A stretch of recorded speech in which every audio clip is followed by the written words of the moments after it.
Oh, experience. great, great, great, great. Let's pick up there. Let's pick up there. And ladies, feel free to jump in at any point. What is the greatest challenge of your job?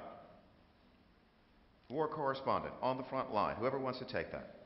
I think it's doing justice to the intensity of the emotions that you're experiencing. I think whenever you're You're reporting... supposed to separate your emotions. What are you talking about, the emotions that you're feeling? I don't mean that you are experiencing necessarily yourself, but that you're watching other people experiencing. Effectively, as journalists, especially for television, you're shoving a camera into someone's face who's a complete stranger, who most often than not is experiencing one of the worst tragedies or the most horrific set of experiences that life can throw at you. And it is your responsibility to take their fundamental trust in you and translate that into something that is then going to be either your print story or your TV broadcast. And that, I think, is one of the biggest challenges, is taking the intensity of those emotions, their experience, and turning it into something that someone either reading it from far away or watching it from far away can actually relate to and begin to understand. Yeah. Anyone else with thoughts on that? Yeah, I mean, it's also about, getting to the heart of the story. I know that's to use a well-used cliche, but what that means is, in these war zones, in a place of total chaos and enormous emotion. Paint a scene for me. The chaos that you're talking about. Paint that scene visually so that the people here can understand a bit of your world. I guess we've...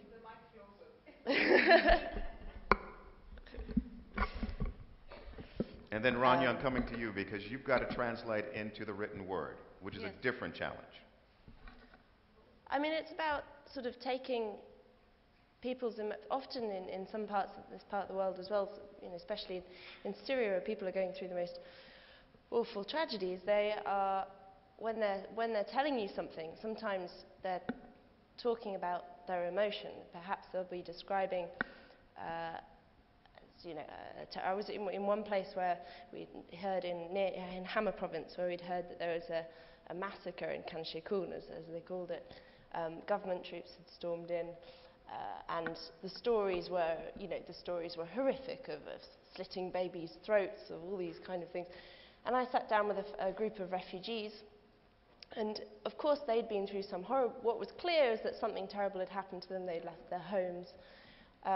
What was less clear is, you have to get to the heart of the story, the accuracy. Try to get through the facts as well of what happened. It's describe the emotion, but also the basic facts. And sometimes people were speaking in the hyperbole of, slitting babies' throats was, in this instance, more of an example of the expression of the horror that they felt of being caught up in the middle of a war, where there was fighting on both sides and there was shelling, and their houses were being destroyed and they'd had to flee.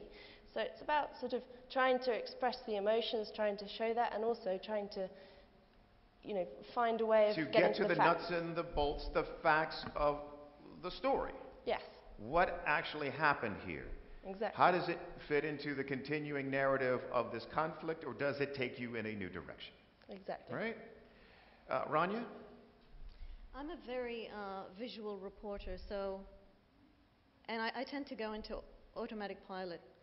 I'm in a town, it's under shelling.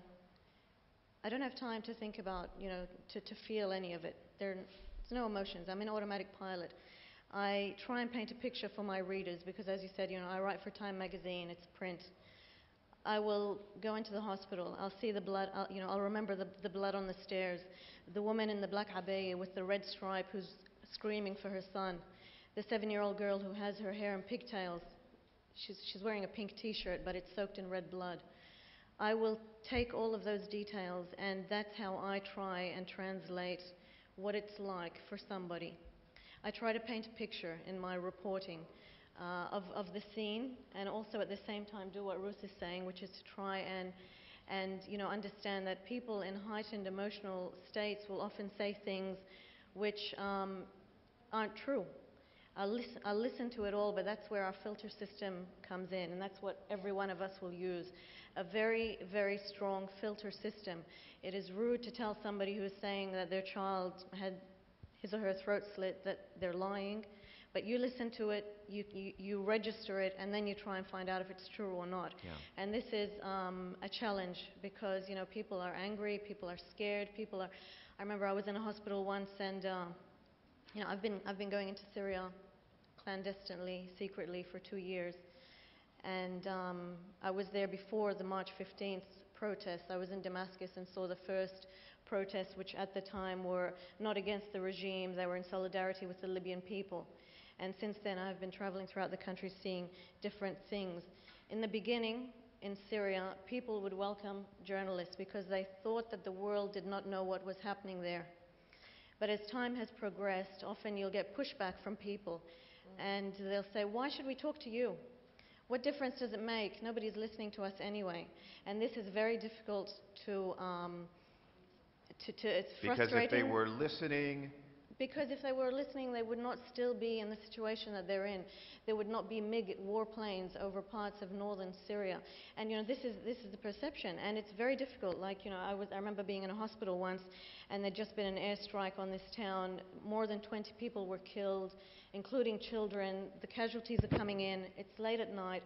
Armed gunmen. Doctors are screaming. They're stitching a girl's head. She doesn't have anesthetic. They don't have anesthetic.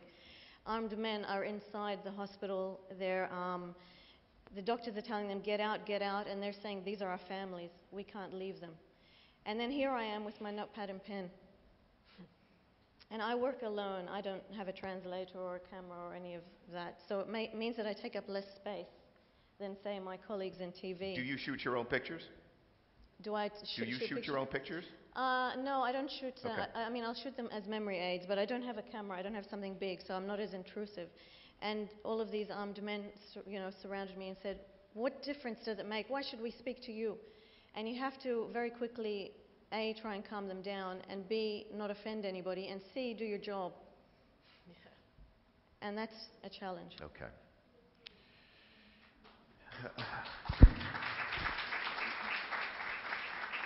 Sonia has a particularly compelling story. We'll get to it in just a moment. Did you have anything you wanted to add to the question of challenges, the most challenging aspect of the job you do as a war correspondent?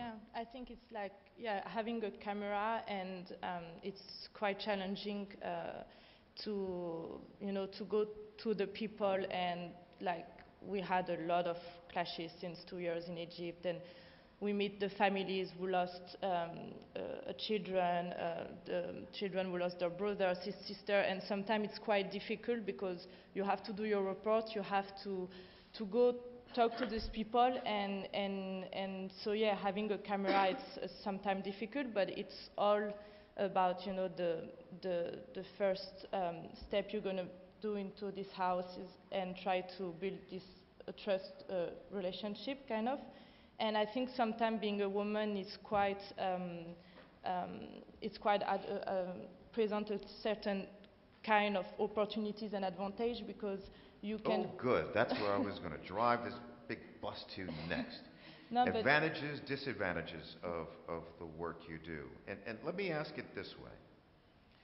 You all have talked about, in answering this question, having to deal with raw emotion from people, men, women, stories of children being killed, and having to sort through all those emotions and getting at the nuts and bolts and the facts of the story. Are you guided by your news organizations, and you know what I'm asking you, to cover particular stories? Are you guided by news organizations to cover the emotional over the tactical, over the military, over the fighting aspects of these conflicts? Yeah, who wants that one? I'll take it. No, I don't. No, I'm not. I'm not. And if my editor asked me to do something like that, he'd get an earful from me. Exactly. If anything, it's the opposite problem. It's a straight news organisation. No, but I also do think that, like for myself, for example, I naturally drift towards those stories, and it's not out of a sense of being female or what have you. It's out of a sense that, you know, again, it goes back to the whole notion that you're taking one person's experience and you're trying to translate it and summarize it in your average news piece, which is, 2.5 to 3, 4 minutes if you're lucky, into something that someone who's watching it who may or may not know much about what's happening, and the best way to translate what one person is feeling to another person is to get at that raw emotion. So you're terrific because you take I've a seen microcosm of what's happening. You've done so many embeds, and I know this. So I'm your news manager, and I'm Rania, because I've got to deal with Rania today. Oh my God, she's going to give me so much pushback on this story, but I'm really worried about her. She's in deep. I just don't know, but I got to pull her back. I feel like I need to pull her back. But I know I'm going to catch hell from her today. You know how she can be. Rania, I want to send you into homes.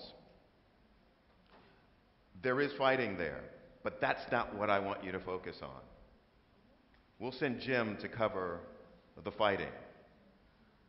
But what I want you to cover is the families at the hospital, the stories of the kids. How do you respond to me? Well, first of all, fortunately we don't have that at time. I'm the person who does the story. But to Arwa's point, I totally agree about how you have to tell the story through one person, but I don't see that as necessarily incompatible with telling the story of the mechanics on the battlefield either. I wrote a story about a sniper. A sniper, is there a more cold-blooded killer than a sniper? And I painted a picture of what this man is like and the internal dynamics that are going through his head as he's sitting there and he's looking out of this small hole. You saw him? Yeah, I spent 3-4 days with him. With him? Yeah. Why he was killing people? Well, when he was doing his job. But where's that handheld? I need that handheld. I don't think that you. I think that you can match the two.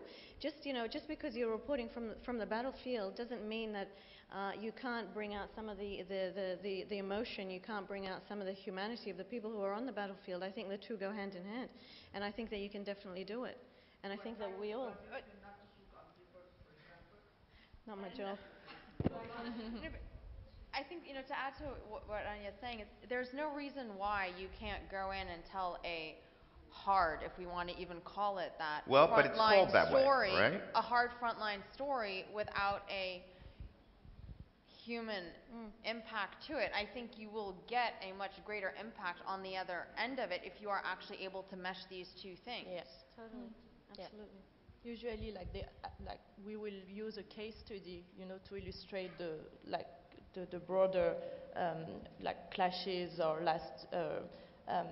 the last affrontments that happen, and then we have to choose someone that his story is going to illustrate, what's going on. But for instance, for television, if they need really just the hard news, they can get images from the agencies or just tell the news, and the reporter on the field will try to get more personal stories to illustrate what happened. So none of you feels as though you're being guided to quote-unquote softer stories because you're women?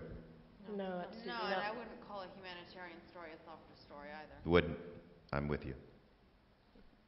But you are dealing with mostly men in the executive suites of newsrooms and news operations, correct? Yeah. Is there ever a moment when you feel as though you are not being treated as fairly, as equally as your male counterparts? I don't. No. No, not Definitely for me. not. No. Isn't this what you really want to know? If women are treated differently, women who are war correspondents, women who are working in this profession, if they are treated differently than the men who are working in this business? Isn't that what you want to know? And ladies, your answer to that question is? No. Okay, got a question here. Which might be what comes as a surprise, though, to many people, because there are plenty of other industries where, yes, there is a difference, but I think what's quite remarkable about our industry when it comes to the field, at the very least, is that it's a pretty even field. I mean, look around at the forefront of journalism today and who's there, and I think you'll find a pretty even balance of male and female. Terrific. At the end of the day, the editor wants the story. I mean, he's so busy thinking about the story that if you send him a pitch with it, he won't care if you're wearing a skirt or trousers. Question?